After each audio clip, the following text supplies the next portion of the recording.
size, is it? Because when you've got a full-size engine, which is like 6-7 foot up in the air, you cannot see the working of how these engines operate. But from here, you can see the firebox, you can understand how the water is heated in the boiler, and how you get the control.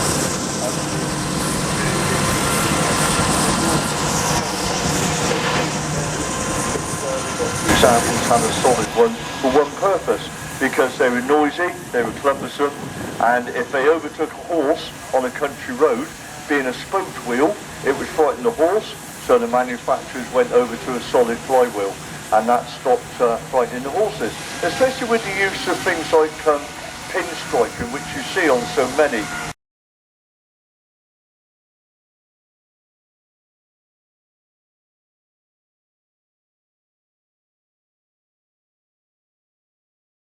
Then they used to power the whole lot.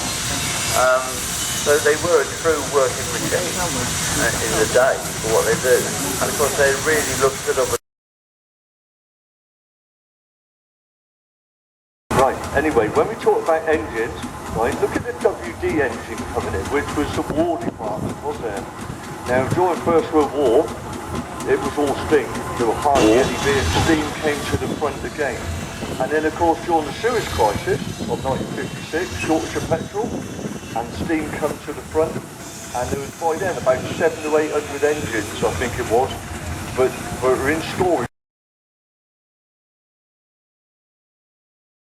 with hot molten metal.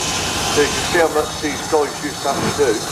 There's a Foster engine here from Lincoln, another of the companies that was on the east coast of England there, and that's a nice example of a 4-inch agricultural engine. And the agricultural solid flywheel is because they were so noisy and cumbersome, but it didn't spook the horses when it actually went past a horse on a country road. That was the whole idea behind having a solid flywheel. Because these guys used all this noise. It's carrying about 5 tons, so that would further reduce the mile per hour that this machine could do on the highway. And you can imagine that with a driver and a steersman and a fireman,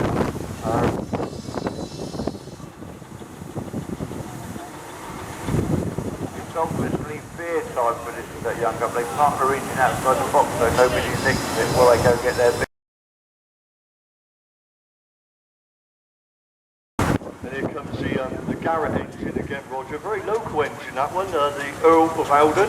I haven't seen David here today, the owner, but it is demonstrated by his guys up on the top there. Very local engine, Dorset number plate on there with an FX in it.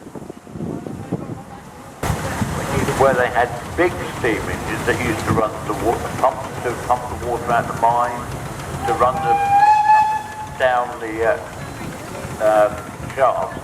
So it's quite a wide variety, isn't there? Most certainly. There's a nice book, Savage roller. I did a bit, not very good at it, but I did it. Yeah.